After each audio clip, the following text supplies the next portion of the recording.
Assalamualaikum warahmatullahi wabarakatuh. Salam jumpa dengan Suluh Berkah Channel. Kali ini liputan Suling subuh berjamaah keliling di Masjid Al-Ikhlas Perumahan Mega Asri Sidoarjo dengan mengangkat topik menggali sisi-sisi saat Rasulullah dilahirkan atau sisi-sisi kelahiran Rasulullah Sallallahu Alaihi Wasallam. Bagi Anda yang baru bergabung, sebelum Anda melanjutkan menonton channel ini, jangan lupa subscribe, like, dan komen untuk keberlanjutan dari tali silaturahmi kita. Selamat menyimak dan menyaksikan.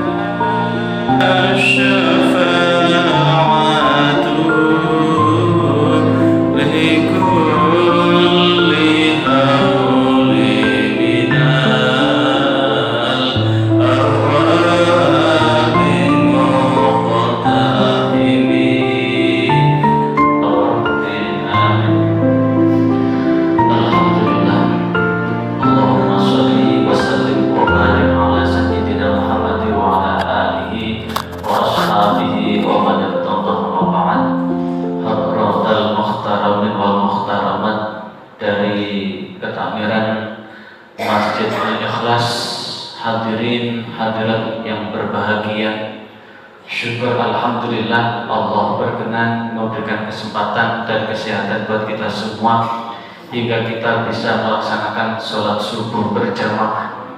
Mudah-mudahan kita akan memperoleh 3 hal atau 4 hal, paling tidak 3 hal yang dijanjikan oleh Rasulullah. Bisa dilihat di dalam kitab Targhib wa Tarhib, kumpulan hadis tentang janji dan ancaman Allah. Bisa dilihat di dalam Riyadhus Shalihin, siapa yang bergelap-gelap menuju masjid maka dirinya akan diberikan cahaya yang sempurna pada hari kiamat kelak. Yang kedua, janji Rasulullah adalah man sholat subuh jamaah fahuwa fi dhimmatillah. Siapa yang sholat subuh dengan jamaah maka dia dalam jaminan Allah. Yang ketiga, siapa yang sholat subuh jamaah di masjid dan kemudian sampai isyraq dan ditutup dengan sholat isyraq 2 rakaat, maka di dalam hadis riwayat Imam Tirmidzi kahajjin wa umrah tamah, di dalam redaksi lain kahajjatin wa umratin tamah, dan Rasulullah mengulang sampai 3 kali. Saat kapan? Waktu isyraq itu, setelah ini berbunyi tanda terbit ditambah 10 sampai 20 menit, itu waktu sholat isyraq. Imam Ghazali menyebut itu sebagai duha awal, tapi dari ulama yang lain antara duha dengan isyraq itu beda. Makanya ketika kita di Masjidil Haram maupun Masjid Nabawi, di sana orang Turki, orang Syria, orang Pakistan itu mesti tiduran di sana, begitu terbit langsung sholat untuk ambil pahala haji dan umrah sempurna. Yang ketiga, janji Rasulullah pun, siapa yang berpagi-pagi manggoda, siapa yang berpagi-pagi menuju masjid untuk mendirikan seperti ini, majelis taklim, apakah mengajar ataupun mendengar atau belajar, maka pahalanya juga seperti pahala haji. Maka untuk melengkapi itu semua, mari kita niat iktikaf. Barangkali belum niat iktikaf kita tadi. Bismillahirrahmanirrahim. Nawaitu iktikaf fil masjid lillahi ta'ala. Hari ini sesuai dengan apa yang di WA-kan oleh Ustaz Hakim, saya menyampaikan sirah Nabawi. Jadi saya ambil dari 2 kitab ini. Dua-duanya ditulis oleh Syekh Safiyur Rahman Al-Mubarakfuri. Yang satu berjudul Ar-Rahtu wal Mahtum, Ar-Rahtu wal Mahtum Sirah Nabawi. Yang satu Ar-Rahim wal Mahtum Sirah Nabawi. 2 kitab ini isinya beda, daftar pustakanya beda, daftar isinya beda. Tapi yang jelas beliau ini yang memenangi juara 1 penulisan Sirah Nabawi. Jadi diadakan penulisan mengungkap kembali penelitian sejarah kehidupan Rasulullah, dan beliau ini juara 1 di dalam penulisan ini, penyusunan ini. Pada kesempatan ini kita awali dari sini. Ini sengaja saya crop dan bukunya. Maka sungguh jikalau kita menyadari manusia pertama itu siapa?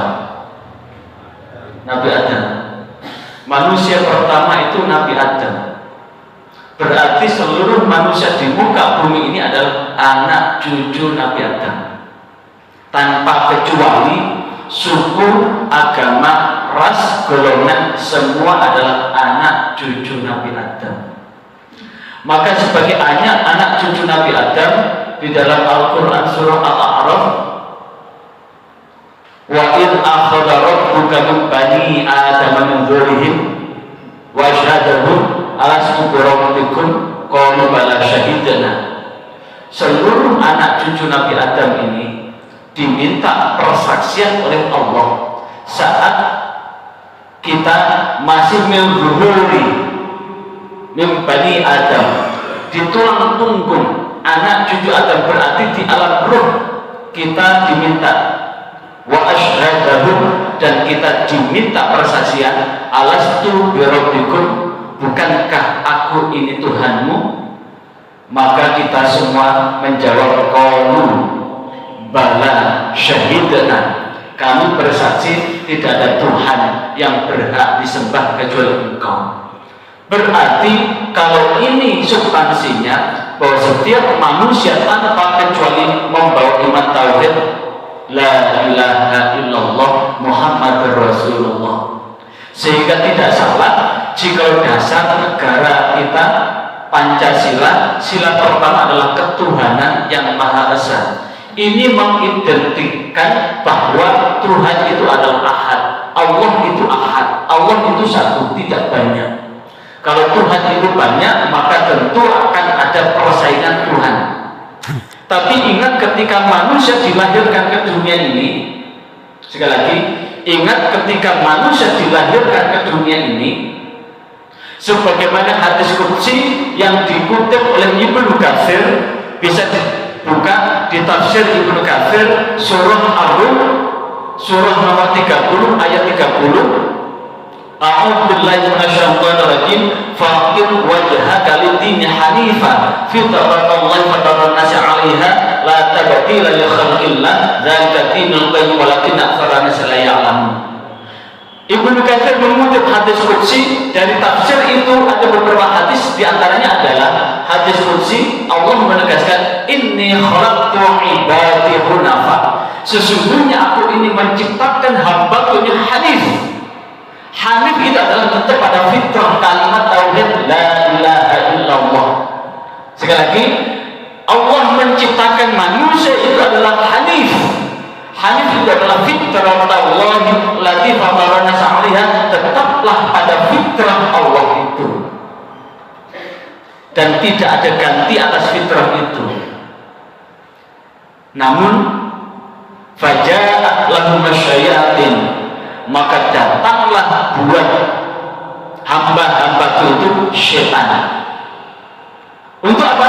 Faja'at lahum an dinihim, kemudian setan itu menggelincirkan manusia itu dari agamanya. Ini pun tidak jauh berbeda jika kemudian Allah menakdirkan Nabi Adam dan Hawa itu di surga, yang kemudian lantaran sudah masuk skenario Allah, lantaran itu kemudian tergoda oleh rayuan iblis, maka kemudian Allah menurunkan Nabi Adam dan Hawa ini ke dunia. Tapi ini sudah merupakan skenario Allah, sudah diskenario begitu, sudah ditulis dalam skenarionya. Begitu pula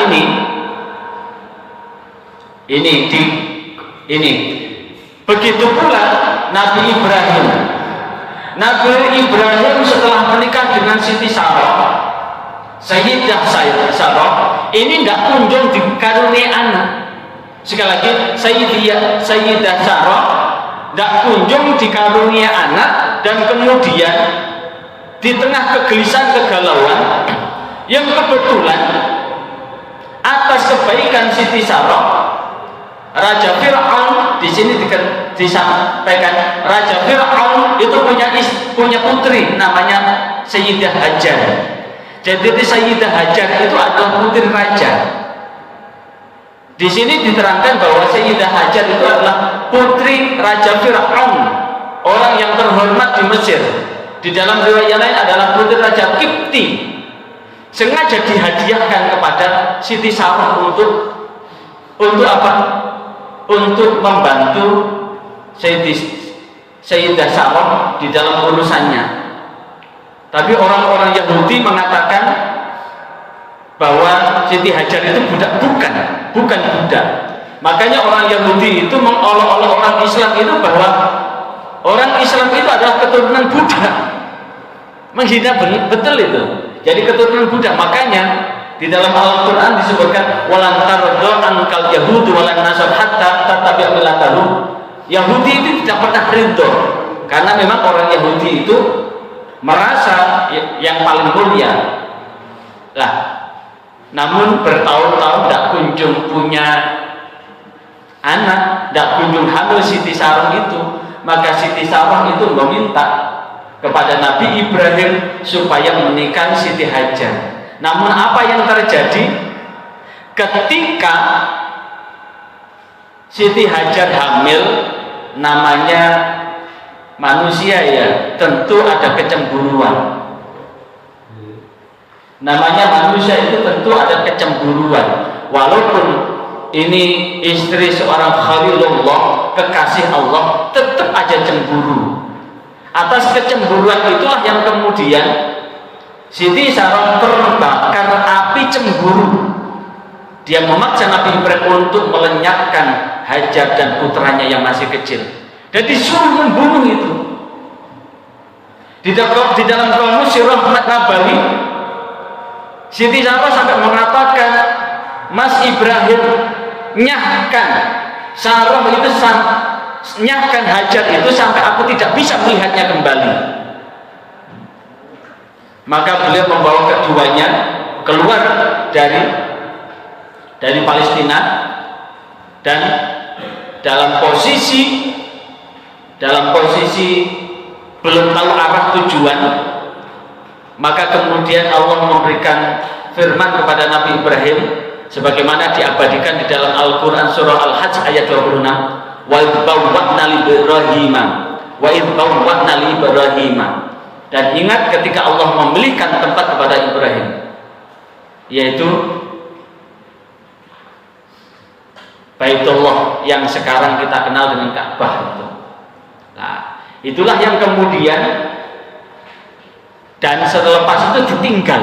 Sekali lagi, selepas itu beliau ditinggal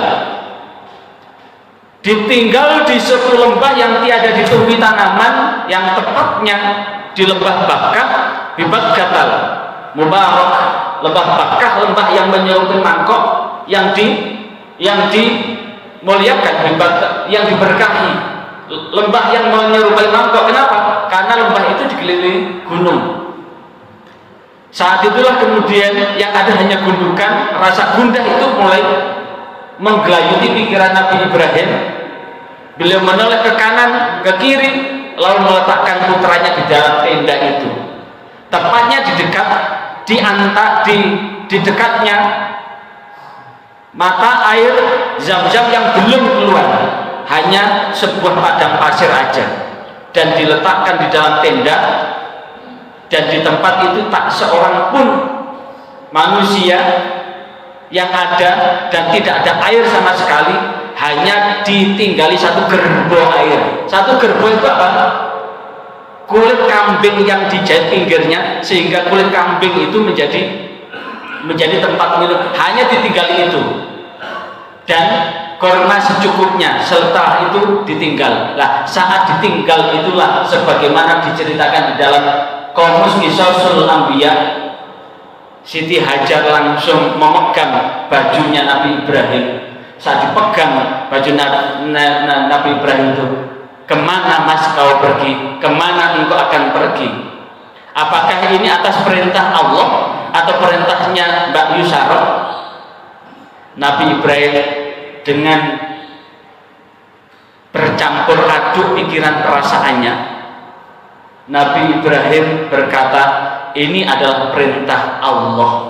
Sekali lagi, ini adalah perintah Allah. Setelah mendengar itu bahwa ini adalah perintah Allah, maka Siti Hajar pun menjawab, kalau ini perintah Allah, aku serahkan hidupku ini kepada Allah.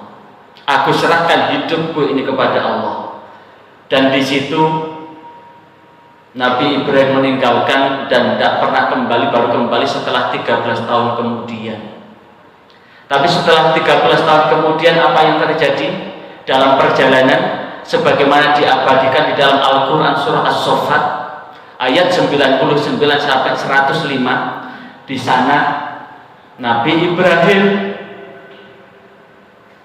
diperintahkan untuk menyembelih Ismail, mengorbankan Ismail yang saat itu usia sekitar 13 tahun.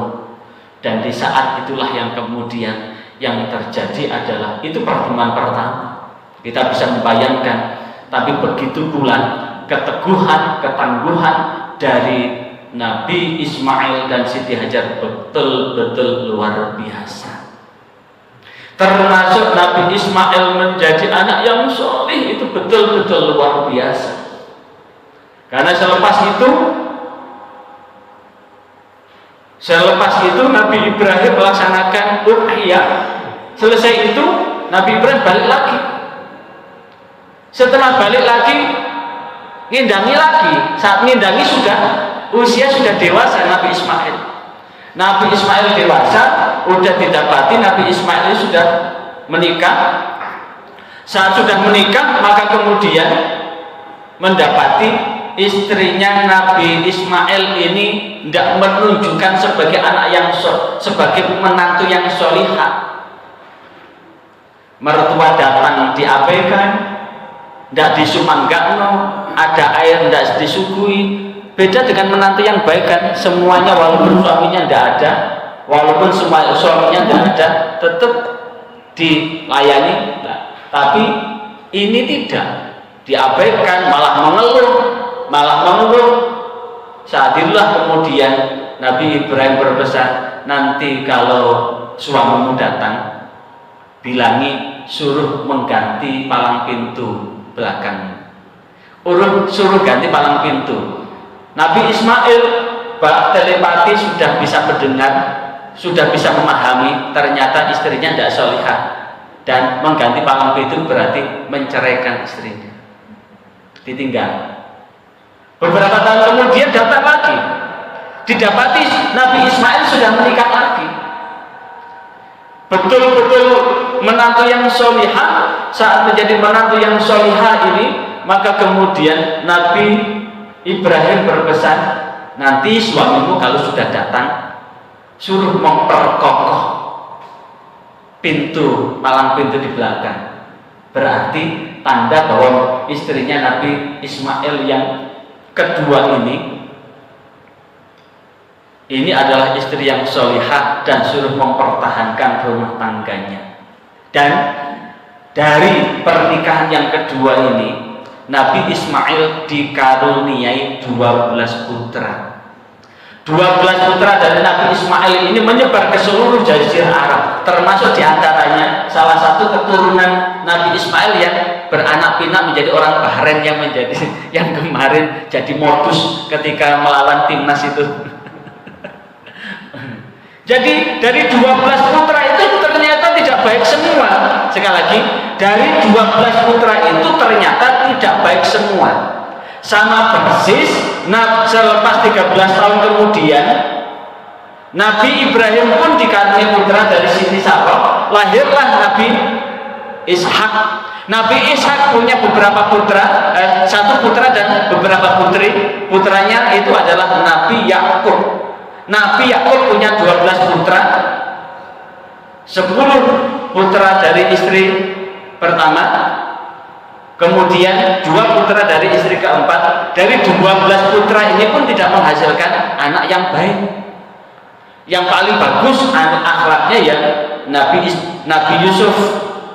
Kemudian yang kedua Nabi Yusuf, yang kedua Bunyamin. Kemudian dari istri pertama yang agak bagus itu adalah Levi. Levi ini yang kemudian menurunkan Nabi Musa, Nabi Harun. Tapi ada yang paling penghasut, namanya Yehuda, yang menurunkan orang-orang Yahudi. Dan inilah yang kemudian Allah menurunkan nabi-nabi itu adalah untuk dandani anak turun dari Yehuda ini. Karena Yehuda ini mempunyai sifat peringai yang iri dan dengki. Sampai-sampai ketika diikrarkan bahwa Nabi Yusuf itu adalah nabi, dalam hatinya, bisa dilihat di film Yusuf itu, dalam hatinya kelak tidak ada Yusufi, yang ada adalah Yahudi. Betul bahwa yang diutus dari Nabi Ishak, Nabi Yusuf sampai Nabi Isa, dari Nabi Yusuf sampai Nabi Isa itu adalah diturunkan untuk anak cucu dari Yehuda itu. Makanya yang sekarang itu walaupun toh seperti itu pembantaian besar-besaran di Palestina dilanjutkan ke Libanon, karena Yahudi ini termasuk yang mendanai kampanye Presiden Amerika, sampai sekarang tidak bergeming sedikit pun untuk kemudian berbelas kasih terhadap saudara-saudara kita yang ada di Palestina, karena memang orang Yahudi itu otaknya cerdas dan kemudian bisa menguasai media ini dikuasai oleh Yahudi, ekonomi itu dikuasai oleh Yahudi, dan siapapun yang memimpin Amerika itu ya dikuasai orang Yahudi, sehingga walaupun terjadi pembantaian seperti itu maka seakan-akan menutup mata. Inilah bagian dari kehidupan lah. Inilah yang kemudian yang akan kita runut dari Nabi Ibrahim turun Nabi Ismail turun Adnan. Ini adalah garis keturunan orang yang lemah lembut. Sekali lagi, ini adalah garis keturunan yang lemah lembut. Hatinya betul-betul lemah lembut. Sampai di situ diceritakan dari Kilab. Kilab ini punya dua jalur. Jalur yang pertama adalah Qusay, yang kemudian kelak akan menurunkan Abdullah, ayah ada dari Kanjeng Nabi Muhammad. Kemudian dari Kilab Zuhrah, yang kelak nanti akan menurunkan Wahab, Abdul Wahab, yang kemudian menurunkan Aminah. Aminah ini sebetulnya adalah termasuk saudara, urutan saudara yang kesekian gitu. Jadi kalau diurutkan, ketemunya Nabi Muhammad dengan Aminah itu ketemu bibi. Tapi dari Abdullah, kemudian Abdul Muthalib, kemudian Hashim, ini adalah orang yang betul-betul lemah lembut. Kenapa lemah lembut? Karena sebetulnya ada Bani Hashim, ada Bani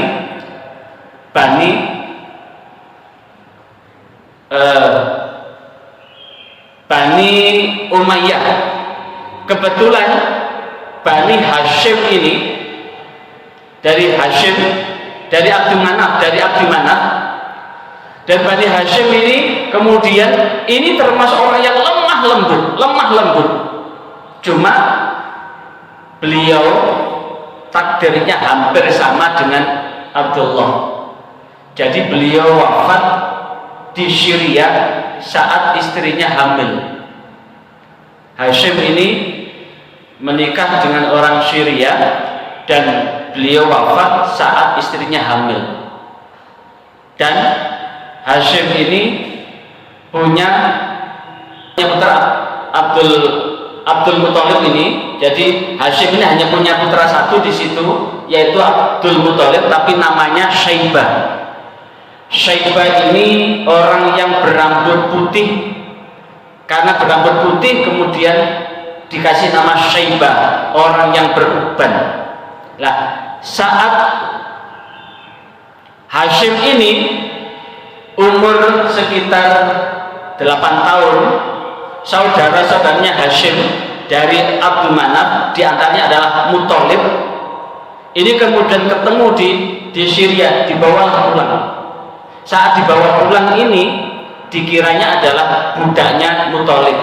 Makanya Syaibah ini kemudian terkenal dengan Abdul Muttalib. Sekali lagi, Syaibah ini terkenal dengan Abdul Muttalib. Abdul Muttalib ini punya beberapa anak, dan ternyata di Abdul Muttalib ini, beliau ini termasuk orang yang luar biasa. Abdul Muttalib ini, beliau yang kemudian yang menemukan kembali Zam-Zam, yang lewat mimpinya disuruh untuk menggali sumur, dan sumur itu dekat dengan Ka'bah, dan itu ternyata lewat mimpinya itu beliau menggali itu, orang-orang Mekah itu bilang bahwa Abdul Muttalib ini sedang tidak waras, tapi kemudian Abdul Muttalib tetap yakin dengan mimpinya itu, maka kemudian Abdul Muttalib ini tetap menggali, dan di saat menggali Abdul Muttalib ini kemudian bernazar, jikalau aku temukan sumber air di sini, maka akan aku korbankan anakku Abdullah. Anakku Abdullah akan aku korbankan. Jadi akan aku korbankan anakku yang paling lembut, yang paling baik di antara anak-anakku. Begitu betul, begitu Abdul Muttalib ini menemukan sumber Zam-Zam itu, maka kemudian Abdul Muttalib ini mau mengorbankan Abdullah, tapi orang Mekah dan saudara-saudaranya atau kakak-kakaknya tidak berkenan atau keberatan jika Abdullah ini dikorbankan. Maka sebagai gantinya Abdul Muttalib ini kemudian menyembelih 100 ekor unta, dan disinilah yang kemudian lahirlah Abdullah. Tapi Abdullah pun punya hal yang sama dengan Hashim, wafat dalam perjalanan berdagang di sekitar Madinah sana, dan di saat ibunda dari siapa itu? Ibunda dari Kanjeng Nabi Muhammad, yaitu Aminah, ternyata beliau ditinggal masih dalam kandungan. Catatannya di dalam Sirah Nabawi ini bahwa Kanjeng Nabi Muhammad ini dilahirkan dari atas yang dua orang yang dikorbankan, dilahirkan dari dua orang yang dikorbankan dan dua orang yang kemudian digantikan. Siapa? Nabi Ismail. Nabi Ismail itu juga dikorbankan oleh Nabi Ibrahim, tapi kemudian diganti dengan kibas. Penggantinya adalah kibas. Abdullah juga dikorbankan lantaran sebagai nadarnya Abdul Muttalib, tapi gantinya adalah 100 ekor unta. Maka inilah yang kemudian dari orang-orang yang punya hati yang lemah lembut, maka anak cucu dari Kanjeng Nabi Muhammad pun itu adalah orang-orang yang lemah lembut, yang menyebar ke seluruh permukaan bumi ini, yang kemudian menebarkan kebaikan.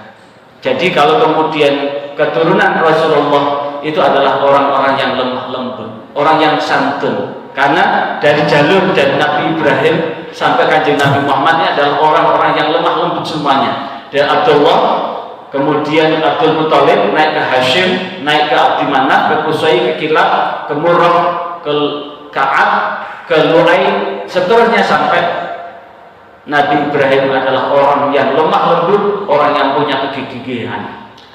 Inilah yang kemudian yang akan kita gali dalam beberapa saat ini, yaitu kita akan membahas seputar kelahiran Rasulullah Muhammad SAW. Alam semesta pun menyambutnya. Bahwasanya dari rangkaian kisah Rasulullah dari usia 0 tahun sampai 20 tahun adalah setelah Rasulullah lahir, kemudian diasuh oleh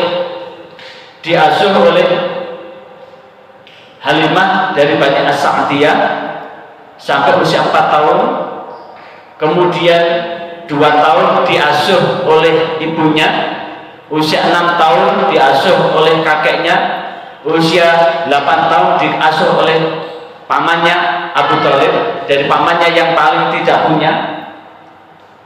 Dan kemudian ada masa menggembala, berdagang ke Syam, kemudian kesaksian pendeta, perang Fijar, berdagang bersama Abu Bakar ke Syam, dan seterusnya. Kali ini kita akan bahas tentang seputar kelahiran Rasulullah SAW. Rasulullah SAW kenapa lahir di tahun gajah? 50 sampai 55 hari sebelum Rasulullah lahir,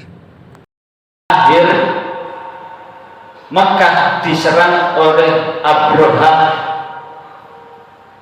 yang membawa pasukannya dengan menunggangi gajah. Abraha ini adalah Raja Abyssinia atau Habsyi sekarang, atau Ethiopia sekarang, karena antara Ethiopia dan Yaman itu agak dekat, nyebrangnya juga tidak susah. Dan kemudian Abraha ini kemudian menyerang Yaman, menguasai Yaman, yang kebetulan Abraha tahu betul bahwa seluruh pedagang kalau musim panas itu ke Syam, kalau musim dingin ke Yaman, selalu mampir di Mekah. Sehingga Mekah ini menjadi kota yang sangat ramai. Kenapa Mekah dikunjungi? Karena di musim panas itu ke utara, dan kemudian musim dingin ke Yaman, dan di tengah-tengah itu mengambil bekal, karena di situ ada sumber Zam-Zam, sehingga di sekitar Zam-Zam itu menjadi tempat bermukim banyak orang. Ada yang bertinggal di situ, ada yang hanya sekedar lewat, dan itu menjadi tempat yang sangat ramai. Sebagai tempat yang sangat ramai, maka Abraha membuat kuil di Sirah Nabawi yang ditulis oleh Mubarak Furi itu. Abraha membuat gereja karena kebetulan agamanya Nasrani.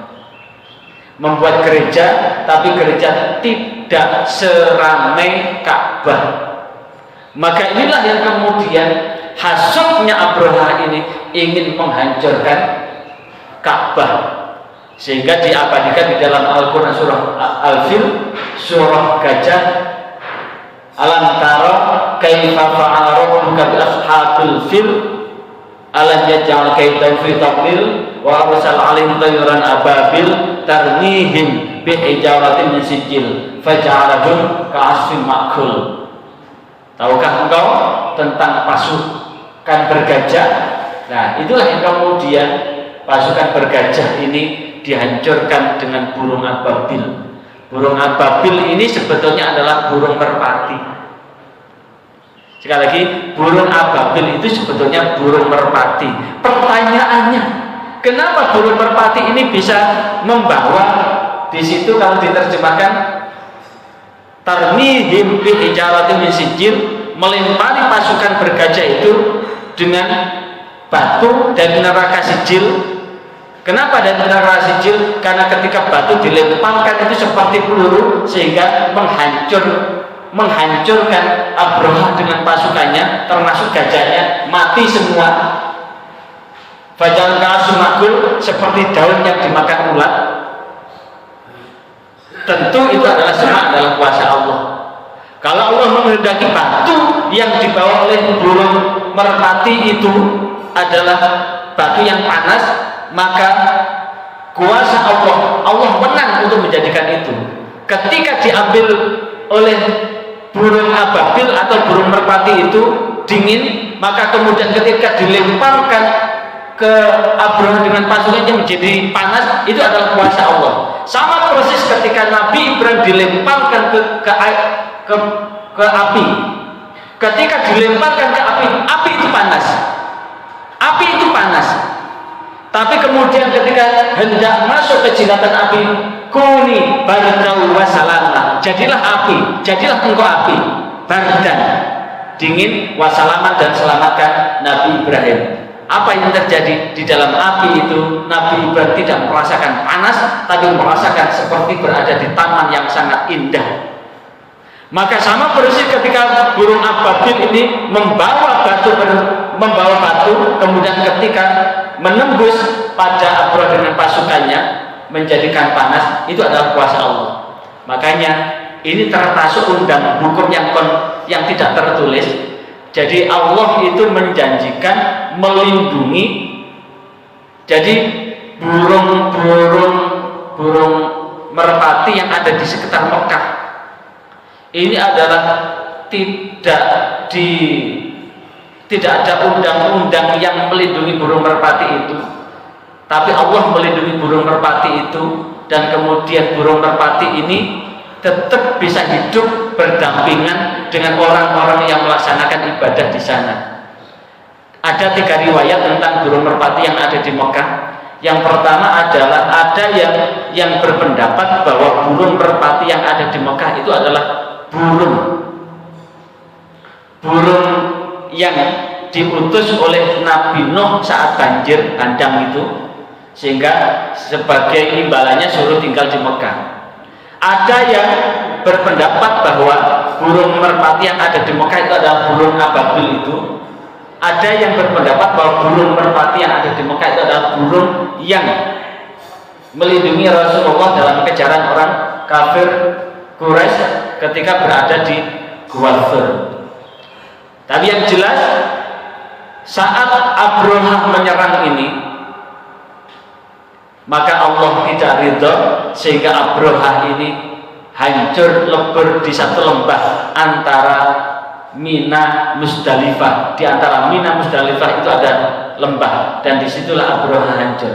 Makanya kemudian 4 tahun sebelum Rasulullah lahir dengan pasukan gajah itu, sehingga Rasulullah lahir di tahun gajah, tahun yang didokumentasikan dengan berbagai momentum yang ada di sekitarnya, sehingga di sana kebiasaan orang Arab itu adalah menamakan tahun itu dengan berbagai kejadian peristiwa.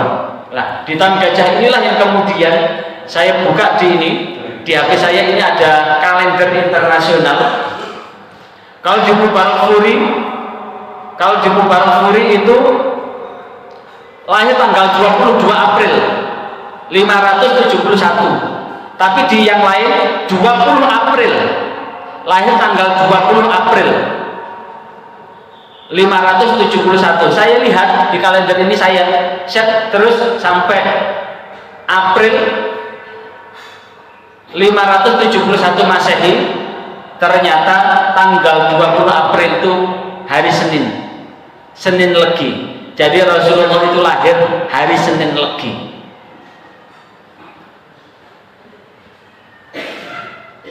Tapi di sini tanggalnya bukan tanggal 12 Rabiul Awal, tapi di sini tanggalnya tanggal 6 Rabiul Awal. Lah, bulan Komariah ini kan maju mundur. Mungkin mundurnya ini karena contoh saja kekinian, misalkan ini kan ada 2. Kalau di NU itu pakai hisab, pakai ru'yah. Kalau di Muhammadiyah pakai hisab. Ini kan ada gesernya kan? Ya, mungkin ada kemungkinan karena ini adalah set dari kalender yang ditata sekarang. Maka jika kemudian setiap tanggal 12 Rabiul Awal kita merayakan Maulid Nabi, maka kemungkinan ngitungnya itu adalah bahwa tanggal 20 itu adalah tanggal 12 Rabiul Awal. Tapi ketika saya lihat di kalendernya ini tanggal 6 Rabiul Awal. Nah, lahir hari Senin. Dan ini kalau saya lihat di sini tanggal 22, tapi saya lihat di Ibnu Hisham itu tanggal 20 April, yaitu sekitar ini. Dan disinilah Rasulullah itu dilahirkan di rumahnya Abdul Muthalib, lahir di rumah Abdul Muthalib. Dan bagaimana situasi Rasulullah saat lahir. Rasulullah lahir ini yang membidani adalah Syifa binti Amr, ibunya Abdurrahman bin Auf. Tepatnya pada subuh hari Senin tanggal 12 Rabiul Awal. Saat Rasulullah lahir, ada beberapa peristiwa penting yang menyertainya itu. Ketika mengandung Sayyidah Aminah bermimpi keluar seberkas cahaya dari bawahnya, dari tubuhnya, ini kemudian menyinari sampai ke istana Basrah yang ada di Syria. Dan saat Rasulullah SAW lahir, alam semesta, langit terang benderang bertabur cahaya. Patung-patung yang ada di sekitar Ka'bah bergetar dan roboh, dan di saat itulah Abdul Muthalib memandang kenapa sampai terjadi seperti ini, apa yang terjadi. Karena saat Sayyidah Aminah melahirkan Kanjeng Nabi Muhammad ini, beliau posisi ada di sekitar Ka'bah dan langit pun memancarkan cahaya, dan dari rumah tempat Rasulullah lahir terpancar cahaya sampai ke langit. Dan bukan hanya itu, konon ada beberapa tanda keistimewaan yang menunjukkan kenabian yang tampak sejak beliau dilahirkan. Ada 14 tiang bangunan dari kekaisaran Persia runtuh. Api yang disembah orang Majusi padam saat itu. Gereja di sekitar Bahirah Sawah runtuh setelah lebih dulu ambles ke dalam tanah. Dan ini diriwayatkan oleh Imam Tabari, Imam Baihaqi, dan lainnya pun meriwayatkan demikian. Dan saat lahir, pertanyaannya, mengapa Rasulullah Muhammad dikasih nama Ahmad atau Muhammad? Yang ini saat Abdul Muthalib sang kakek dengan gembiranya menggendong Kanjeng Nabi Muhammad tawaf mengelilingi Ka'bah sambil mengatakan Ahmad, Ahmad, Muhammad, Ahmad, Ahmad, Muhammad, sambil berkeliling Ahmad, Ahmad, Muhammad. Kenapa? Dikasih nama Ahmad atau Muhammad saat beliau lahir, seluruh orang yang ada merasa gembira, hatinya lapang, senang dan bahagia atas lahirnya Nabi Muhammad ini. Bahkan Suwaibah, siapakah Suwaibah itu? Suwaibah itu adalah budaknya Abu Lahab.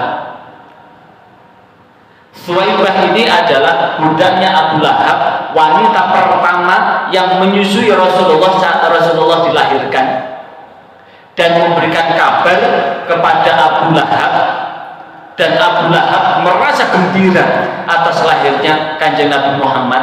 Karena itu di dalam satu riwayat, setiap hari Senin siksa yang diberikan kepada Abu Lahab ditangguhkan, diringankan. Jadi setiap hari Senin, hari kelahiran Rasulullah, Abu Lahab ini di alam barzahnya ini mendapatkan korting siksa. Karena ini sebagai imbalan atas kebahagiaan, atas kesenangan, atas kegembiraan Rasulullah lahir. Kemudian alasan kedua adalah bahwa Abdul Muthalib yakin bahwa cucunya ini telah mendapatkan banyak pujian dari alam semesta, dari manusia seluruh dunia. Apa buktinya? Sampai sekarang, satu ketika ini bisa dilihat di dalam hadis riwayat Imam Ahmad di Musnad Ahmad, bahwa satu ketika Rasulullah SAW keluar dan diikuti oleh Abdurrahman bin Auf, Rasulullah masuk ke kebun kurma dan Rasulullah sholat di situ. Rasulullah lama banget sujudnya sampai Abdurrahman bin Auf itu khawatir manakala Rasulullah ini sudah diwafatkan atau ditahan nyawanya. Abdurrahman dengan gelisah, dengan paniknya mendatangi Rasulullah. Begitu ada di Rasulullah kemudian bangun dari sujudnya yang lama itu. Ganti Rasulullah ini bertanya kepada Abdurrahman, ya Abdurrahman, ma'alaka ya Abdurrahman, apa yang terjadi padamu, hei Abdurrahman? Maka Abdurrahman menjawab, aku demikian karena demikian dan demikian. Demikian dan demikian itu maksudnya adalah aku melihat engkau sujud kok lama banget. Aku khawatir manakala engkau diwafatkan atau nyawa engkau telah ditahan oleh Allah. Maka saat itu Rasulullah menyampaikan bahwa telah datang utusan Allah yang memberikan kabar kepadaku. Dialah malaikat Jibril. Malaikat Jibril memberikan kabar kepadaku, ala ubasyiruka, aku beri kabar gembira padamu. Inna Allah azza wa jalla yaqulu, sesungguhnya Allah azza wa jalla berfirman, man shalla 'alaika shallatu 'alaihi wa man sallama 'alaika sallamtu 'alaihi. Siapa yang bersalawat kepadamu Muhammad, maka aku Allah akan memberikan rahmat kepadanya. Siapa yang salam kepadamu Muhammad, maka aku akan memberikan keselamatan kepadanya. Aku Allah akan memberikan keselamatan padanya. Maka sholawat yang seperti ini dikenal dengan sholawat Jibril, karena sallallahu ala Muhammad sallallahu alaihi wasallam sallallahu ala Muhammad sallallahu alaihi wasallam. Sholawat ini dikenal dengan sholawat Jibril. Masih dari hadis riwayat Imam Ahmad, siapa yang bersolawat kepadaku wajabat lahu syafaati, maka wajib bagi orang yang bersolawat kepadaku itu akan mendapatkan syafaat dariku. Dari riwayat yang lain bahwa dengan banyak kita bersolawat kepada Rasulullah, ini nama kita akan dikenal oleh Rasulullah. Kenapa? Karena sholawat ini bagian yang tak terpisahkan dalam berdoa kepada Allah. Mudah-mudahan Allah mencurahkan rahmat, dan itulah yang kemudian menjadi bukti bahwa cucu yang digendong ini, beliau yakin bahwa Rasulullah akan menuai banyak pujian. Salah satu pujiannya apa? Yang dijamin oleh Allah sendiri di dalam surah Al-Ahzab, innallaha wa malaikatahu yusholluna 'alan nabi ya ayyuhalladzina amanu shollu 'alaihi wa sallimu taslima. Inilah yang kemudian menjadi dasar kenapa dikasih nama Ahmad atau Muhammad. Kalau Muhammad sendiri artinya apa? Orang yang mendapatkan pujian. Kalau Ahmad adalah orang yang terpuji. Keterpujian itu sudah dibuktikan. Sesungguhnya sebetulnya orang musyrikin Quraisy itu sayang kepada Rasulullah. Orang kafir Quraisy itu sayang kepada Rasulullah, hormat kepada Rasulullah. Cuma ketika mangkel loro ati gak seneng, iku nalikane Gusti Allah milih Kanjeng Nabi ini mendapatkan wahyu untuk jadi utusan Allah yang kemudian merombak apa yang dilakukan oleh musyrikin Quraisy itu. Itulah yang kemudian yang menjadikan mereka itu, tapi mereka sama sekali tidak pernah menyakiti Rasulullah. Yang disakiti itu sebetulnya hanya orang-orang yang mengikuti Rasulullah. Jadi walaupun bencinya seperti itu, orang musyrikin Quraisy itu tidak pernah sedikit pun menyakiti Rasulullah. Dan saat Rasulullah lahir, malaikat pun mengelilingi bayi Muhammad ini, sehingga ketika dikelilingi ini, setan pun terhalang untuk mendekat pada bayi Rasulullah ini. Dan inilah kemudian menjadikan dari rumah Abdul Muthalib ini bersinar. Karena sebetulnya malaikat itu Allah ciptakan dari cahaya, bercahaya. Malam menjelang lahirnya Rasulullah bercahaya, tanda malaikat mengelilingi apa? Mengelilingi rumah Abdul Muthalib, sehingga iblis setan pun tidak bisa menjangkaunya. Inilah yang kemudian langsung saya crop ini dari Mubarakfuri, bahwa setelah baginda Muhammad lahir, sang ibu mengirim utusan kepada Abdul Muthalib mengabarkan tentang kelahiran cucunya, dan Abdul Muthalib dengan bergegas bersukacita menggendong untuk berdoa sambil memutar Ka'bah dan menamai Muhammad, Muhammad, Ahmad, Muhammad, Ahmad, Muhammad. Dan ini bukti bahwa Abu Lahab orang kafir Quraisy yang gembira atas kelahiran ini dijelaskan di Sahih Bukhari itu. Mubarakfuri mengutip di Sahih Bukhari, dan Abu Lahab menyambut kelahiran baginda Muhammad dengan penuh sukacita.